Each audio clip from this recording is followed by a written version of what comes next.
Hello, everybody. This is Milena from School of Data. Welcome to the School of Data Journalism. So we're here with Rita, who will talk to us for the next 1.5 hours about APIs and Twitter data and so on. The School of Data Journalism, just to give you a little bit of framing of what you're doing here, is an initiative by Open Knowledge Foundation, where I work, and the European Journalism Center.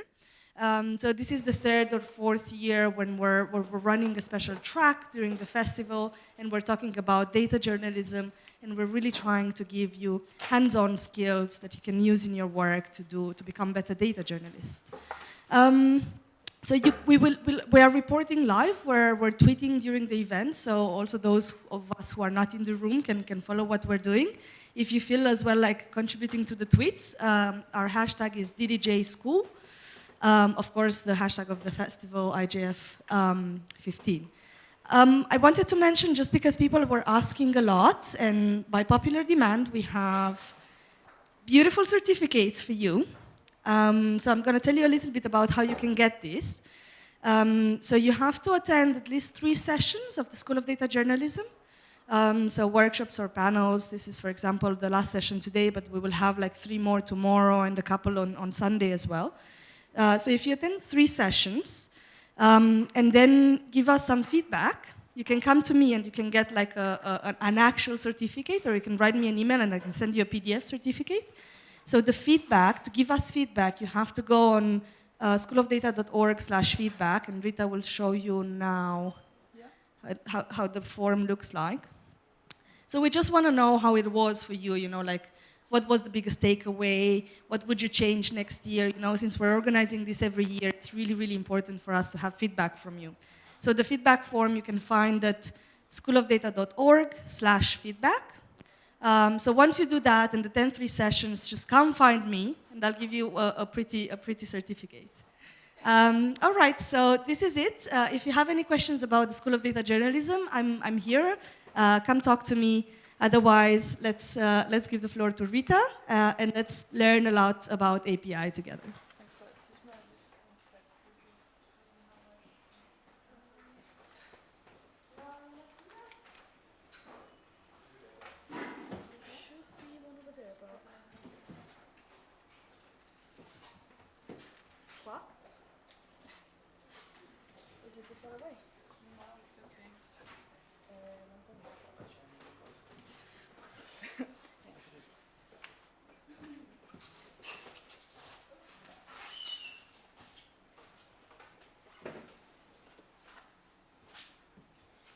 Okay, thank you. So, the title of the workshop is Harness the Power of Twitter through APIs. Well, which is really to say, to get data out of Twitter in a format which is also readable, but also can be analyzed and read by machines. So this is not a particularly catchy workshop title, but this is what we're going to talk about, and this is what I'm going to show you in the in this session. This is going to be quite a hands-on practical training, so I invite everyone to follow along.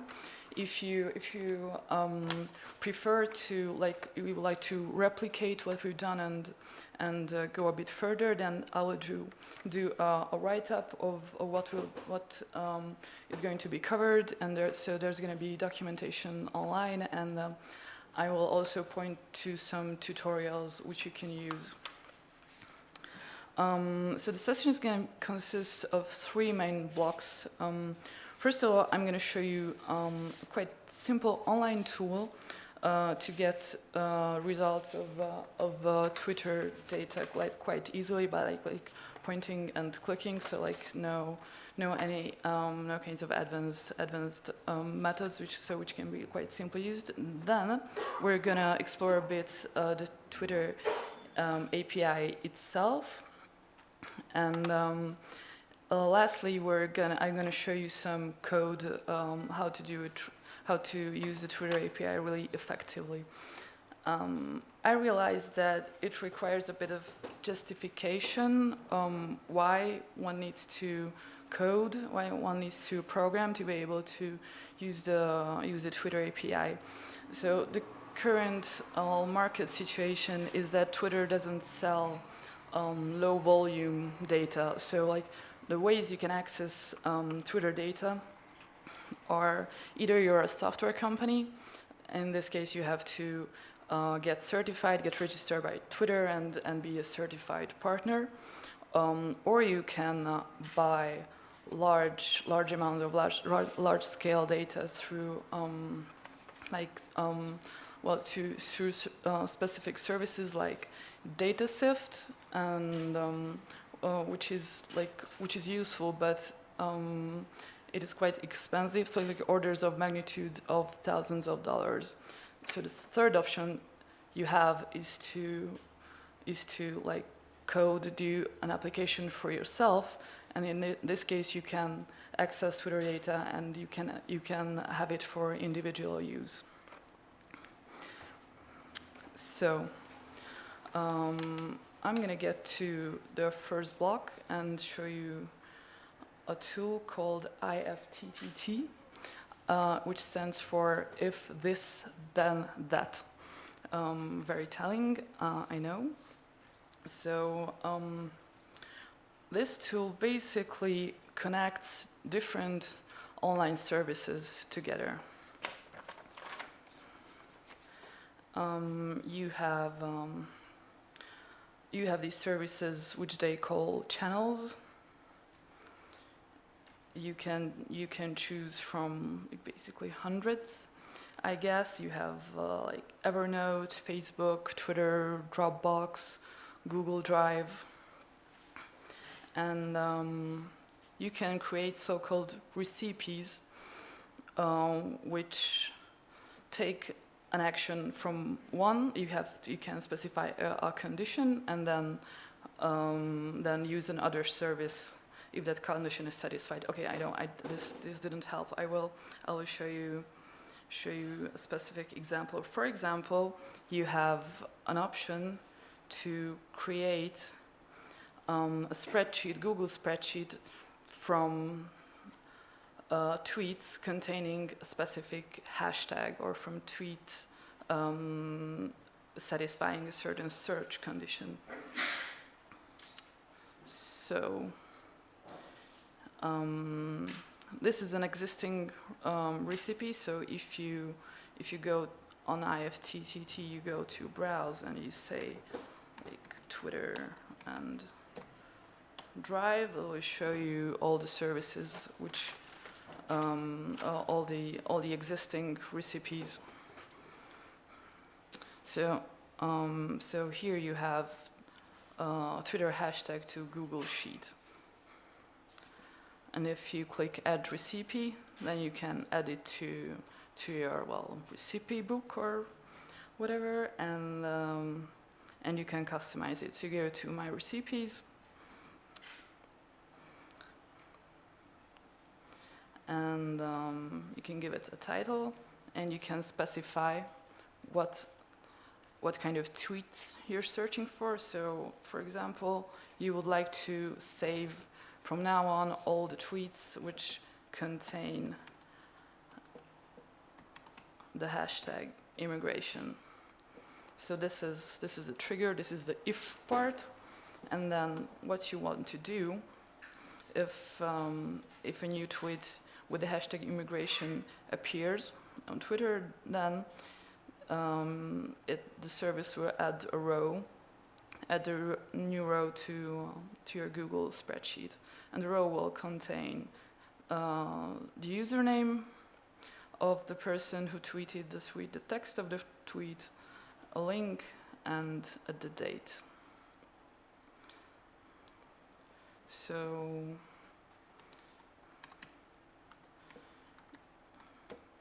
you just give the spreadsheet a name,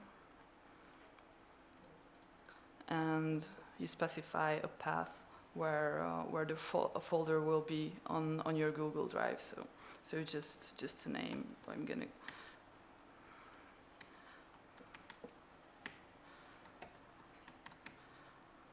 So this is gonna be a folder and subfolder, and will save it. And by the end of the session, hopefully it will be full of tweets, and I will be able to show you, but exactly how it works. This is a previous one I created. So this one also contains the pictures of the users.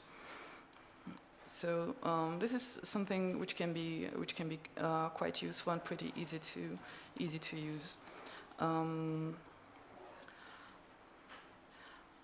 Another useful recipe which might be useful. I know dealing with lists can be quite a pain in Twitter. So here is one where you can create a Twitter list around a specific hashtag. So what this will do is that it will search for a hashtag, you specify, and it will add the user who tweeted that tweet to a list you specify. So this way you can automatically update your lists.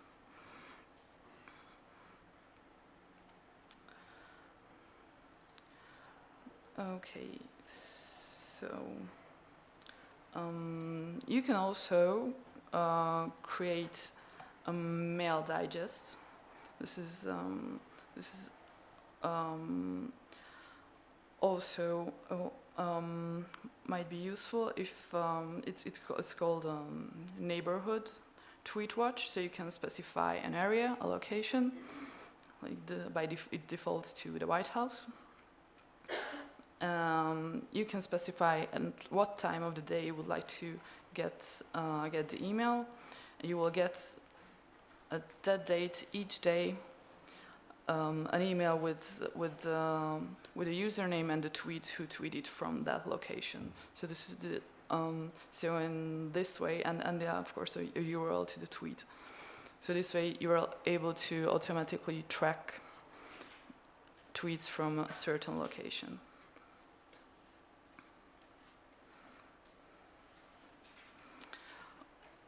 And lastly, from the thousands of possible recipes, you can also export your new followers to a spreadsheet.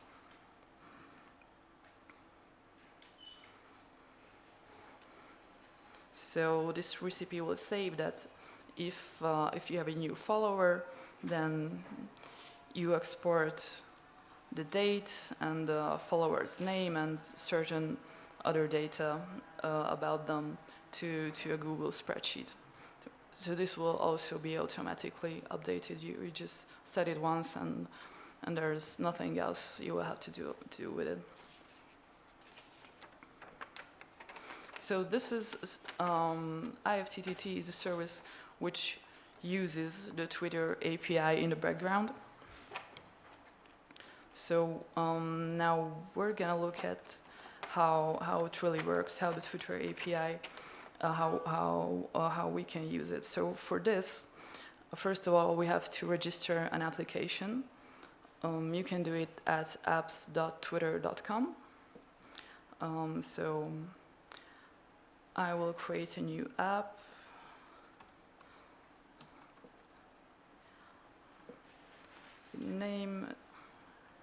Give a name and a description.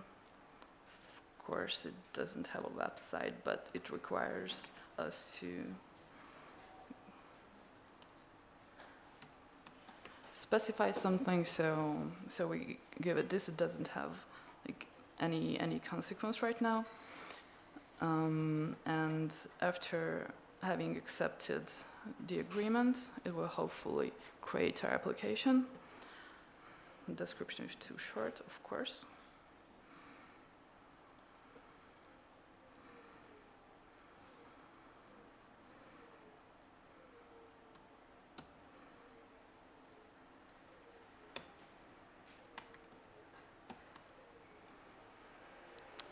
So I'll give it another try.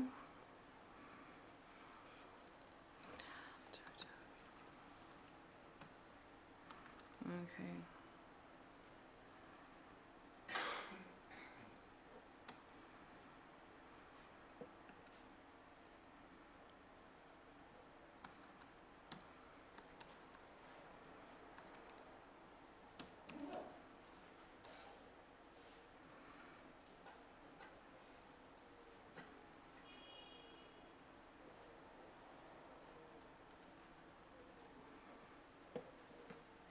Okay, I would just go back to I must be typing something, so I would just go back to my existing one.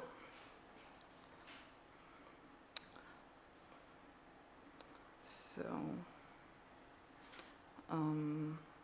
so if you have another application, so this is the URL it expects.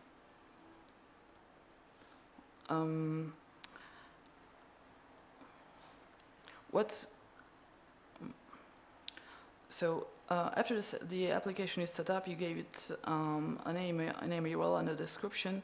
Or what you will need to use afterwards is the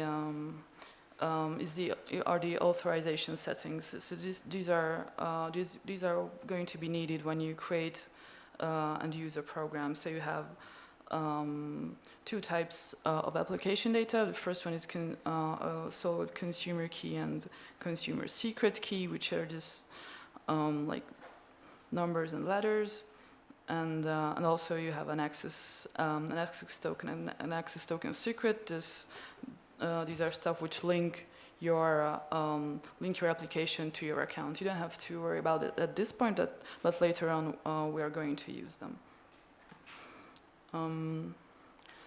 We're going to move on to the Twitter API console, and at this point, we'll have to.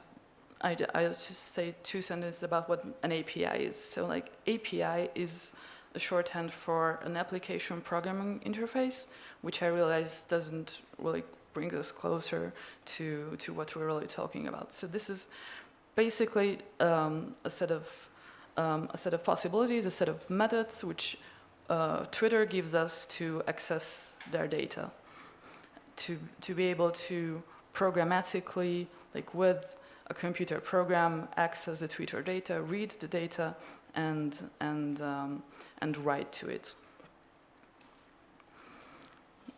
This online console is really just for exploring these methods, so these are not really useful because they don't. So it doesn't give back a lot of results to be able to get back really the amount of a huge amount of data. We will have to create a program, but this is good to see how these methods work. So on the left, we have like a huge list of possibilities.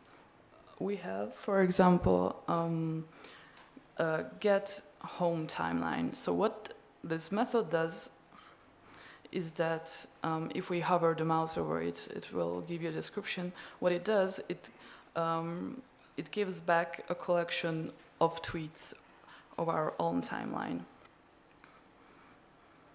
So I just clicked on it and launched it, and here on the right we can see the response, which looks like gibberish at first sight, but it's quite an ugly load of letters. But if we start to look at it a bit more, we can see some structure. So the first part is really just data about the request itself. It's not important.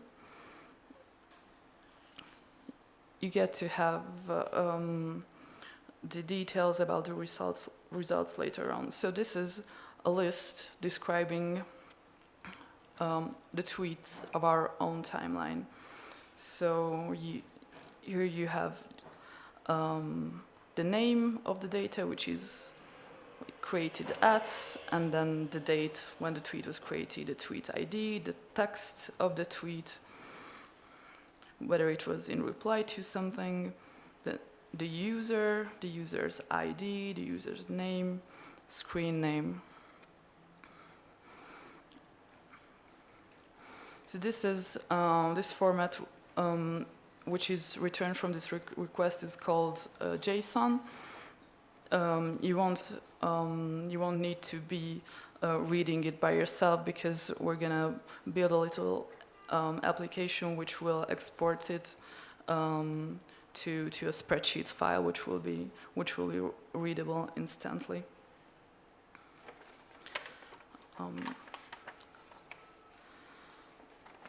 So let's look at a practical example. Let's try to find what is trending at a certain place on Twitter. So these calls, these queries are organized by categories. You have trends, and you can get trends by place.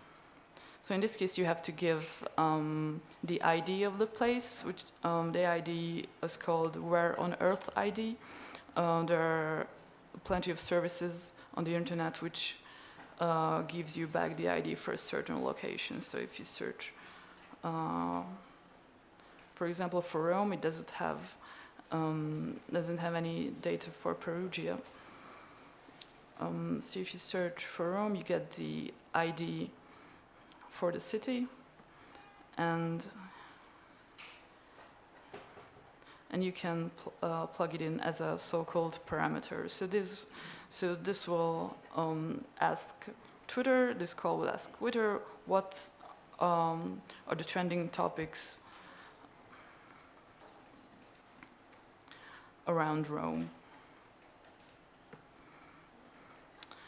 Okay, we got back a response, and we got back a list of trends. Then what we're interested in is the name of the given trend. So, for example, we have Asian awards. So next on, we can do a search to find out what are the tweets really being tweeted about, for example, Asian awards. For this, we have the search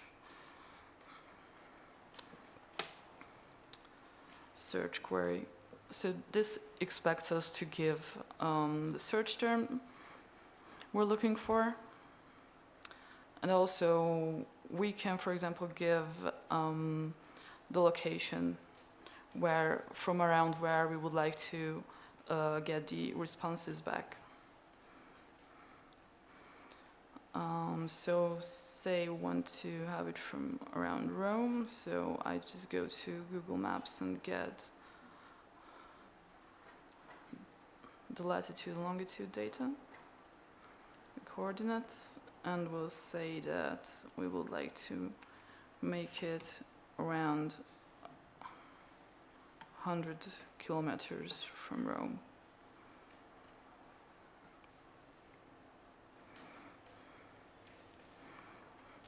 So we're getting back a list of tweets which are about the Asian awards and which are coming from a radius of 100 kilometers from Rome.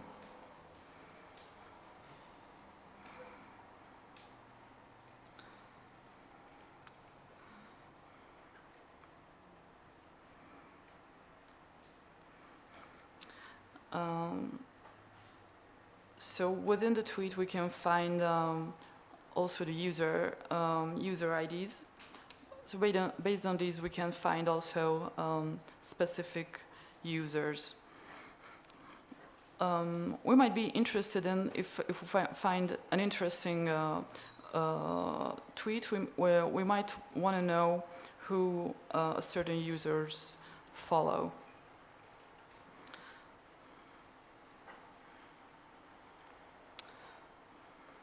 So we have a category of queries of friends and followers.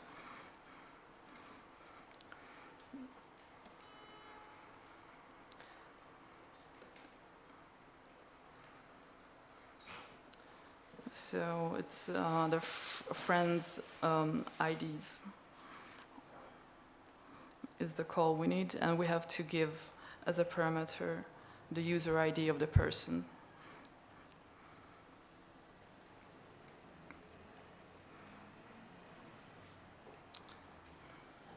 So, and we get back a list of IDs who the person is following.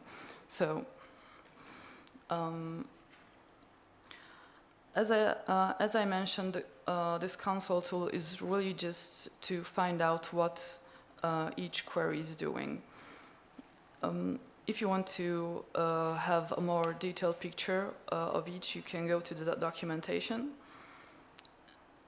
by clicking the document icon near each call.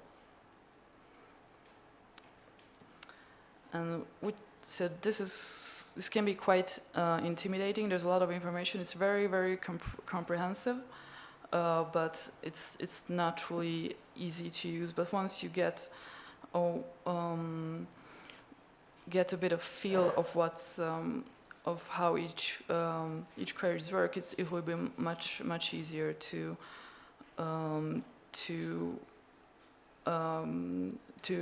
find the information you need. So I understand that this is still quite this can be still quite abstract. So I would like to show you a working example of how you can put these queries to use.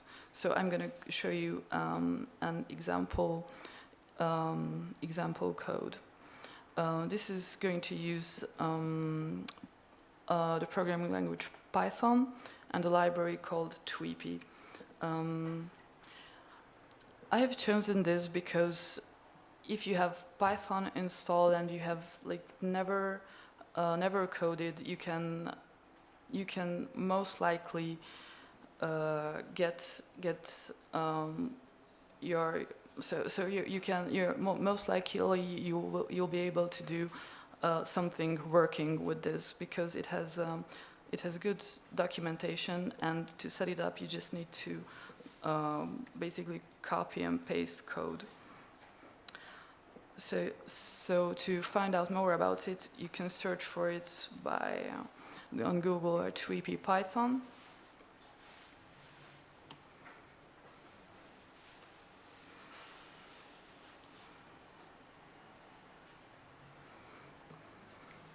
And you can find the documentation for it.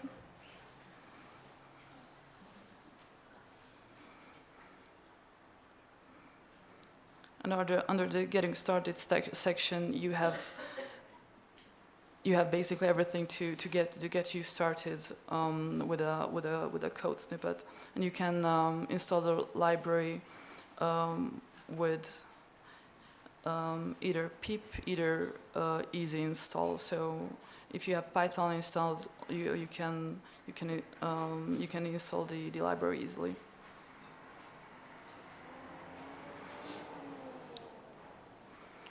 So first of all, you will have to import the Tweepy library.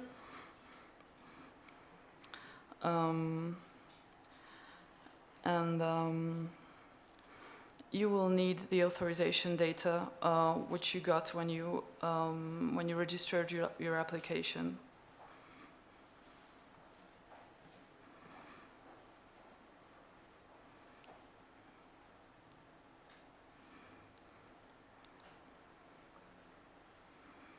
So you just have to copy and paste the data.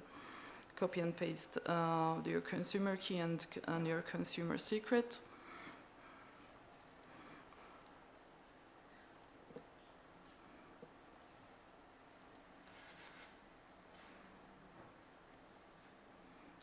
And also the access token.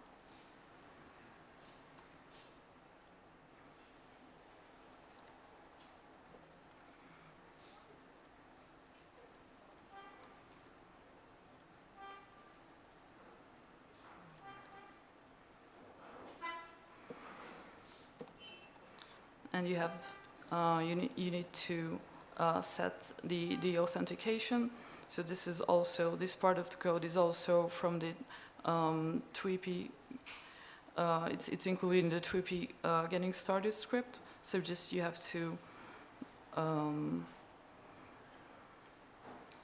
to set the authentication data, and then you can use the 3p API with this authentication data. So, and once you have the API, you can use the same queries, the same methods, which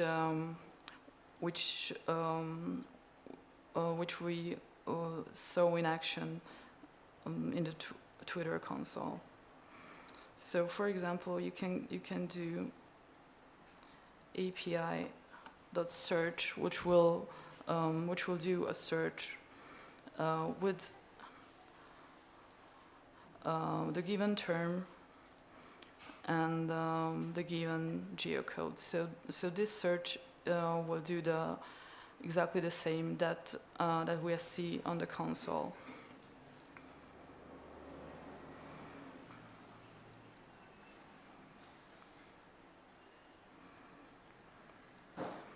And you can instantly write the result to a CS3 file. I'm using the library Unicode CS3 for it. So you just create a new file. In this case, it's called trees.cs3. You put A for because you want to append to it, and for every tweet which was returned to this search, I'm going to print it out to see what it is, and I'm going to write it into a CS3 file.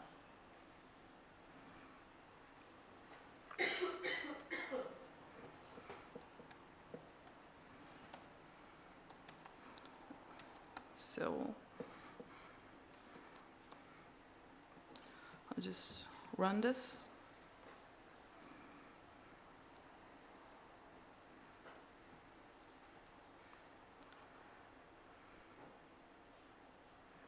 Okay.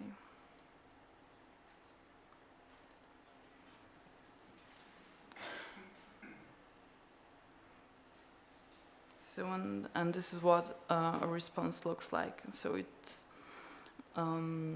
includes the name, the ID, and the tweet, and the data. So this is a file I've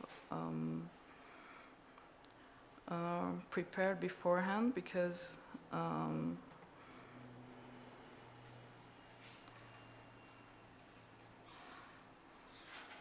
remove this.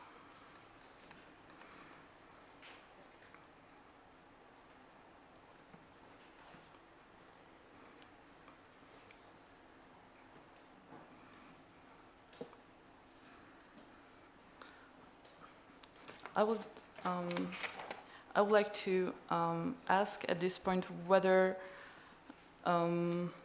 like, some of you do coding. Whether showing code is like, does it bring anything to you?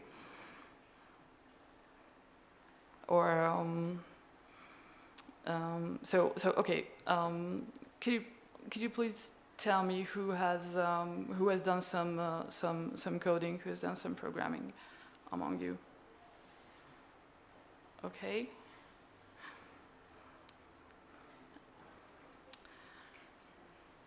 Okay, and because I'm not quite sure this is meaningful for the majority of you at this point. So I would like to get some feedback from you, whether you would like to look at these codes in a bit more detail, or whether you would like to go back, for example, to the Ifttt tool and look at that, or if there's if there is something, or if you have a question.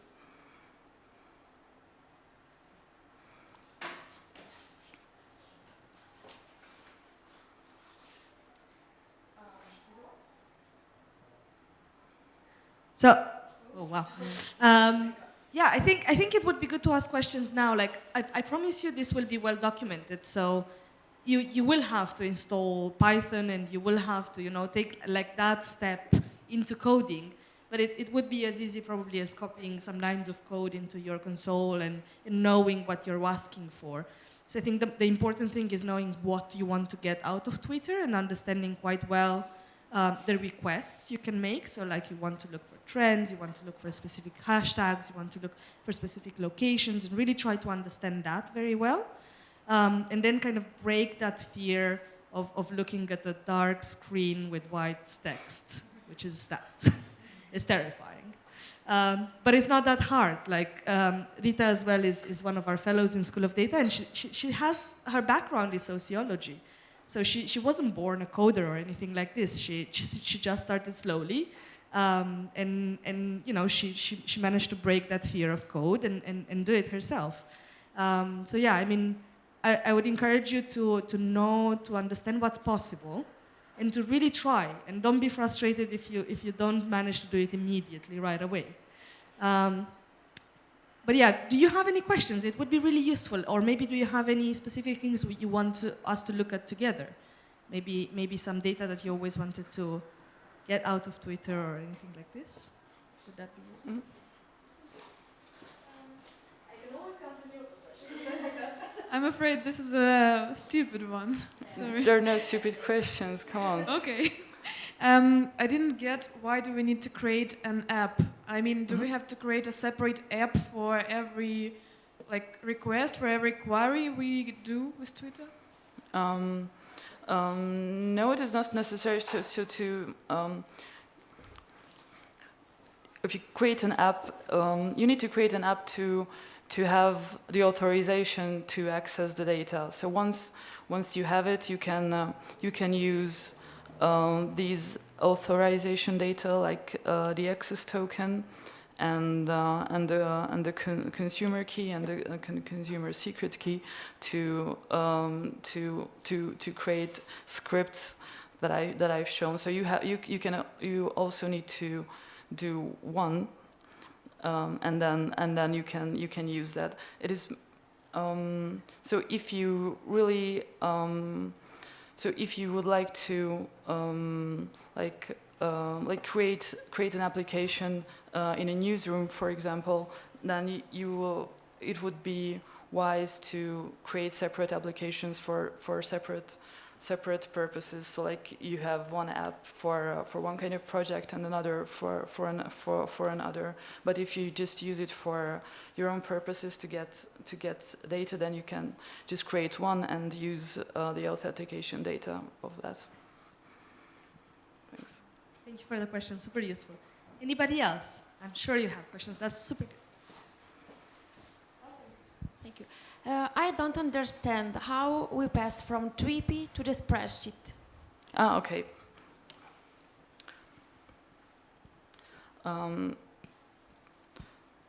Maybe it's worth explaining a bit more what Tweepy is and what a library is. Okay, so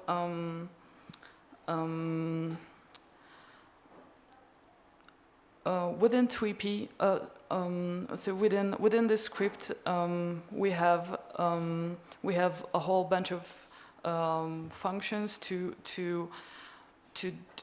transform the data and to load it from here to there, to load it to a spreadsheet, to load it from a spreadsheet.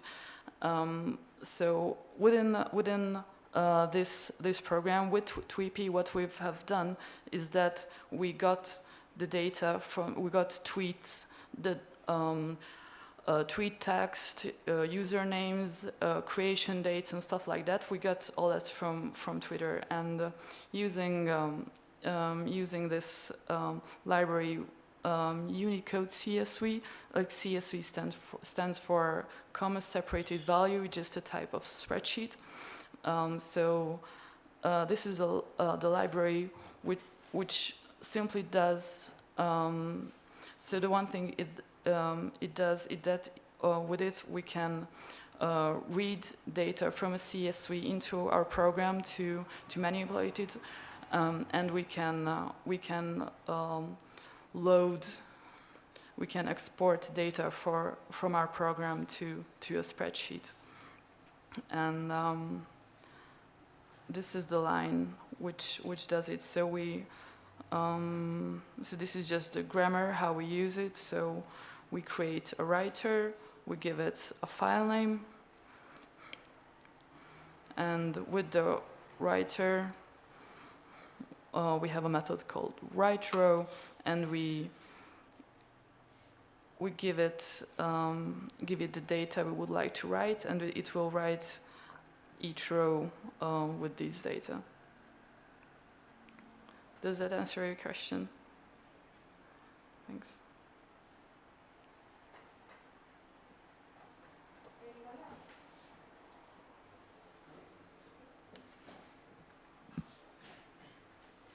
So it's about Python. Is it a do-it-yourself kind of for learning? You know, can I learn it on my own? Mm-hmm.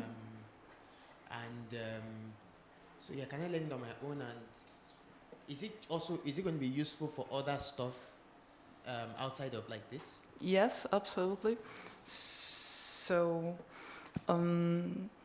there's going to be a session on scraping tomorrow. I'm not sure if they're going to use Python, but I know that Python has great tools to get data to get the content of home pages automatically. So to do web scraping, which might be useful for journalists. It is widely used in the scientific community. It is good there are good libraries for data analysis also, to do statistics and data transformation, data analysis. It is good it has good libraries to do text analysis, for example.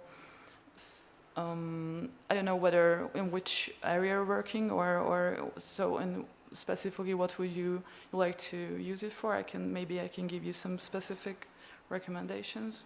Yeah, for starters, even for the Twitter API stuff. Yeah, Mm-hmm. starters, yeah. Mm-hmm. Yes. Yes, it is.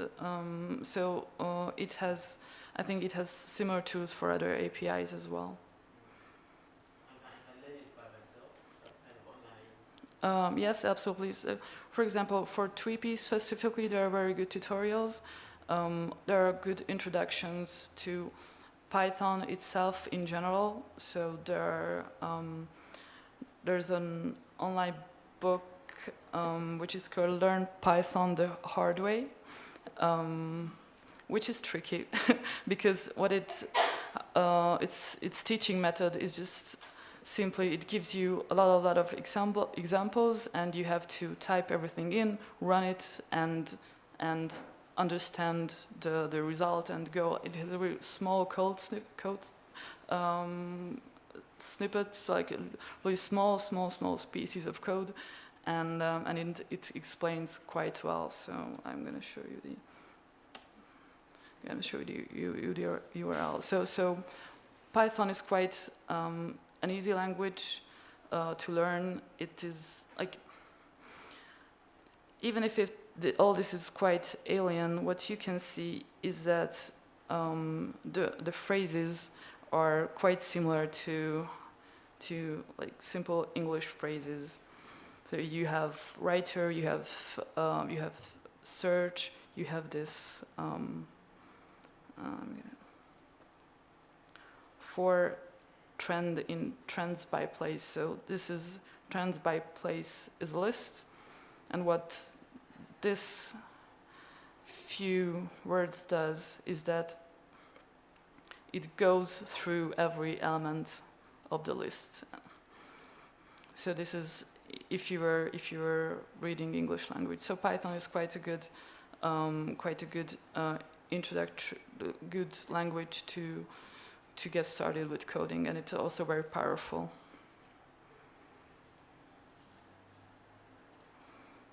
Yes? How long did it take for you to learn code, and did you do it all by yourself? In the beginning, I have done it, all by myself, but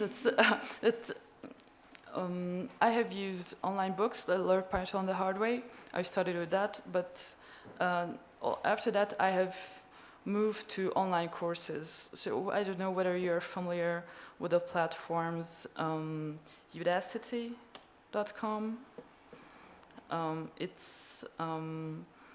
These are called the massive open online courses, and Udacity is one of those platforms.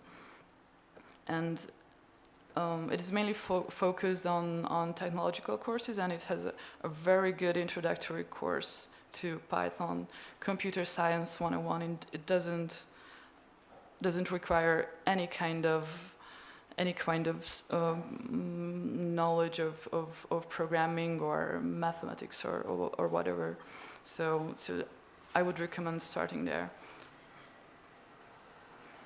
How long did it take?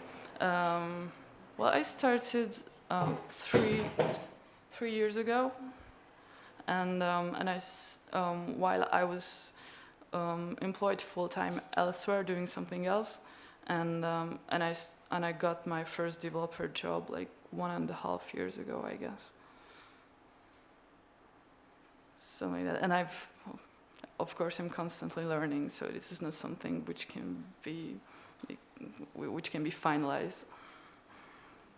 It's a great journey. We have anybody else in the public that learned how to code recently or like wasn't born a developer? Or some people at the back that like raised their hands, yes, I code. How long did it take you to learn how to code? Christian, help us. I'm putting you on the spot.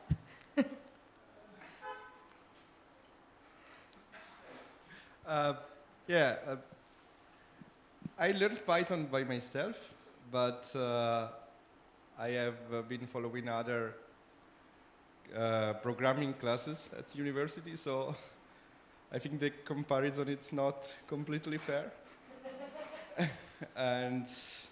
But yeah, Python is a very easy language to learn compared to many other languages that are much more complicated. So it's my suggestion to start with Python if you are interested in programming, instead of picking like a random language. It took some months to learn the basics. But the nice thing with Python is that you can start doing something useful from the very beginning. And the more you learn, the more complex things you are able to make. So it's basically you can learn it when you need it.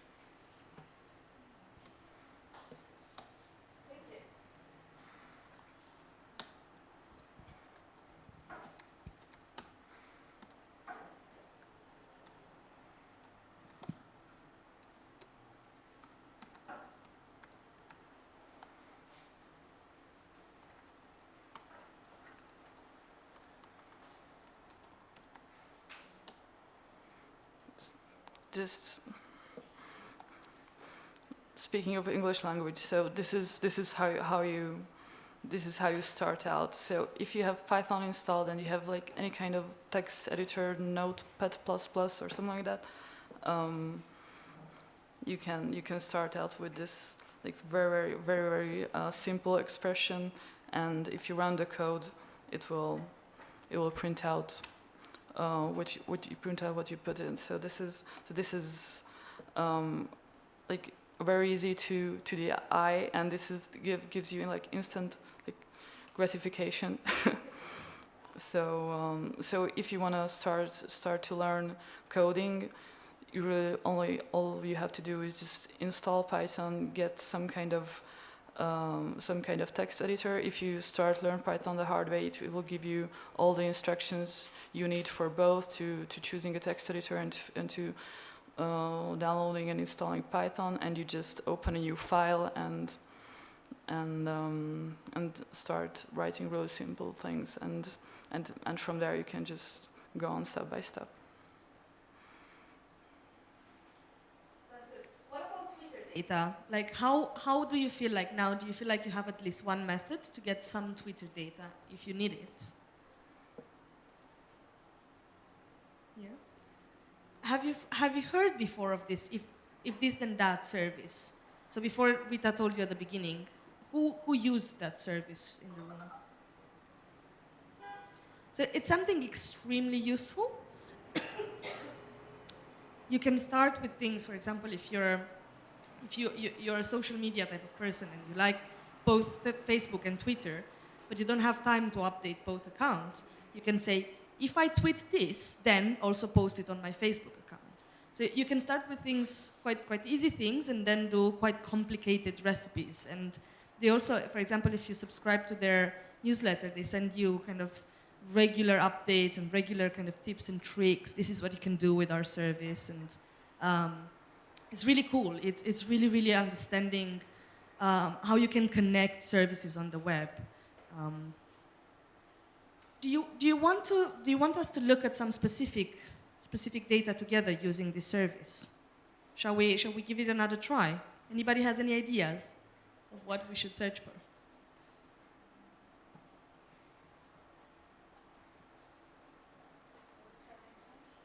Climate change is interesting. Climate change. Mm-hmm. How much data can you get with this in a Google spreadsheet?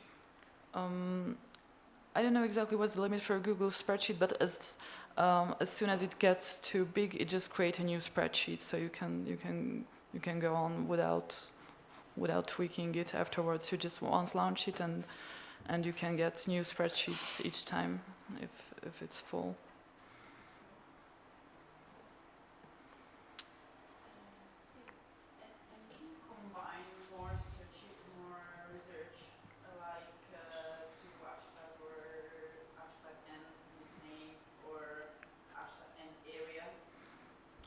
Normally, yes, but these tools are somehow limited in this. So in Twitter Advanced Search, you can combine quite a lot of things, and I have experimented with these ones, and I tried hashtag and area, and it was already too complex for it. So I think the maximum you can do with this, for what I found, was 2 hashtags or 2 search terms.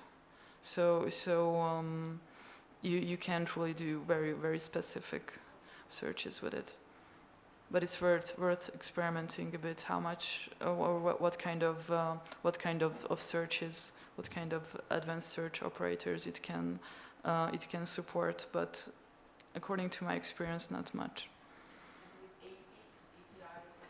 Yes, it is.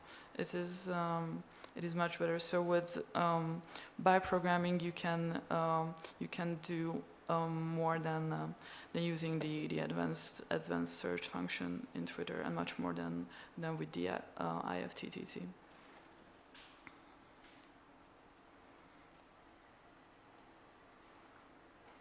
Another thing we can do is look again at the 3 methods and talk about briefly advantages, disadvantages, limitations. And kind of barriers. For example, the coding obviously has a little bit of a learning curve, and you might need to really, really, really, really want to get that data. So you mean which ones? Just to recap the 3 methods, the if this then that, the console. And Okay.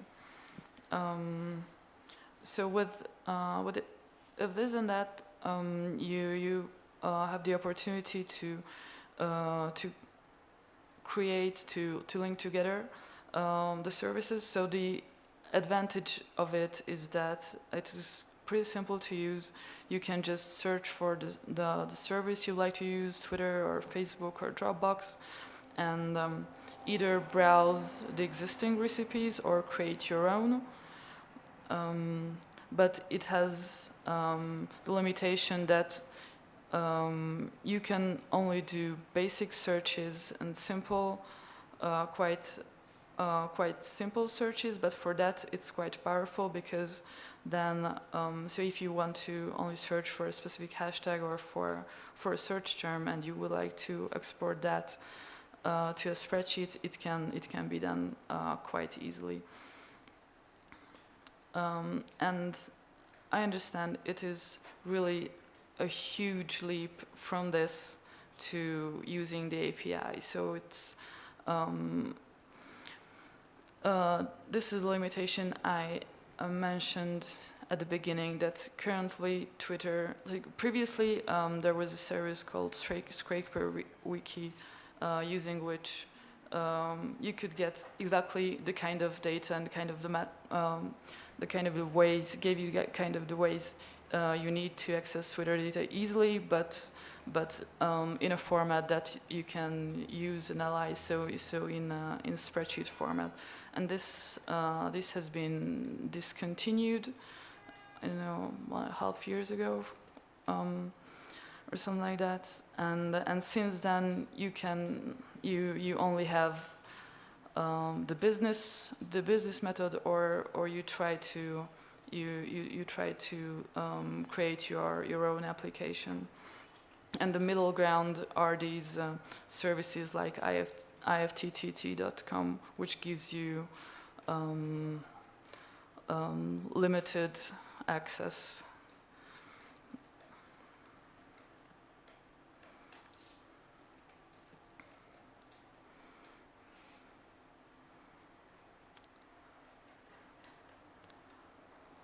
Do you have any other questions?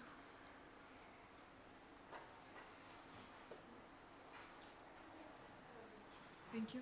I didn't quite get, like, if I want to retrieve some data, so I will retrieve the data from the moment of my request to the future, or can I go back in time and I like request the data from 1 year, you know? So with Ifttt, these methods we looked at, these are from this point, and so if you set up a recipe, it will export the searches, export the tweets from beginning now, so all the future, so which are coming in with that specific hashtag. It will export all the new tweets. So these are not the existing ones. These are the tweets which are created after you set up your recipe. But then comes a question, like, as a journalist, for example, there was some hashtag that went viral, and you want, for example, like to go a bit back in time and to see how it went viral. So there is no tool for that?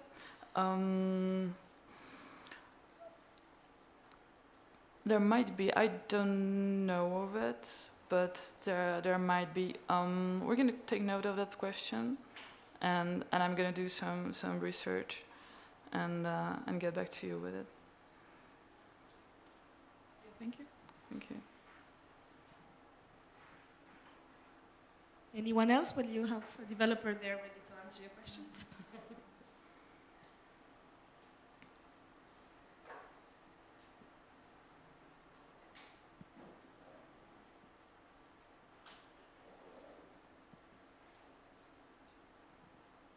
I mean, if not, my advice again is to not be afraid of code and to really try it out, see how it works for you. Have it on your computer. You never know when you'll have the opportunity to sit with somebody to show you. I also don't code, but for example, my colleague Zara here made a website, and I had just one option to update that website. I had to go on GitHub and download everything and install my own kind of notebook and update the code, and was terrified, but like it was actually so easy once I did it. So yeah, I mean, probably what you need is really an opportunity and to really need to do it. Like if you learn how to code just because you are curious about what coding means, probably it's going to be hard. But if you have like something concrete to do, and you really need to do that thing, I think it's not that hard. So maybe starting with this, starting with building your own kind of API queries in a you know, with Python and try that out. It's something that you can do to ease that out.